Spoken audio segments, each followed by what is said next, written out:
পয়সা দিয়ে কেনার ক্যাপাসিটি আমার এই জন্য কারণ নাই, আল্লাহর অসীম রহমতে আমার পরিবারকে আল্লাহ ছোট লোক বানান না এবং গরিব বানান না। এই গণ অভ্যুত্থানের পরে আমার ইনকাম কমে গেছে। আমি একদিন ক্লাস নিলে ইনশাল্লাহ 10,000 টাকার চেয়ে বেশি পাইতাম 5টা ক্লাস। আমি যখন ভার্সিটির ফার্স্ট ইয়ারে পড়ি তখন থেকে সাইকুর্সের পান্থপথ এবং মৌচাক ব্রাঞ্চের আমি সব থেকে জনপ্রিয় টিচারদের একজন। আমি যখন ফার্স্ট ইয়ারে পড়ি তখন ভার্সিটি এডমিশনের জন্য একটা ইংলিশ বই লিখছিলাম, চান্স ক্লাস। 5 বছরে রেকর্ড পরিমাণ বিক্রি হয়েছে বইটা। আমি ওই ফার্স্ট ইয়ারের একটা ছেলে, এত রেভিনিউ পাইছি, মানে আমার বোন সেই টাকা নিয়ে আমার জন্য ঢাকার আশেপাশে একটা জমি কিনে ফেলছে। এই কথাটা এই জন্য বললাম, এই গণ অভ্যুত্থানের পরে আমার ইনকাম কমে গেছে। আমি একদিন ক্লাস নিলে ইনশাল্লাহ 10,000 টাকার চেয়ে বেশি পাইতাম 5টা ক্লাস।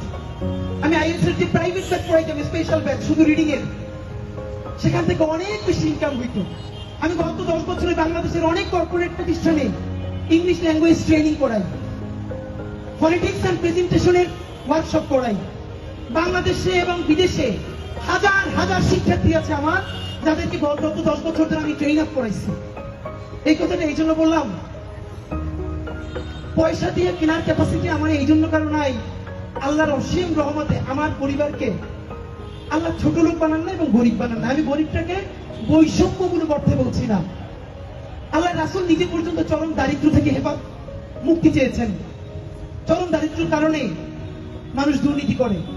যতটুকু দারিদ্র থাকলে দুর্নীতি করে, আল্লাহ আমার ওই দারিদ্রের মধ্য দিয়ে কোনোদিন নেন নাই। আপনারা দোয়া কইরেন আল্লাহ যেন আমারে ওই পরিমাণ দারিদ্র অথবা দুনিয়ায় আল্লাহ ছাড়া কোনোদিন কারো কাছে মুখাপেক্ষী না করে।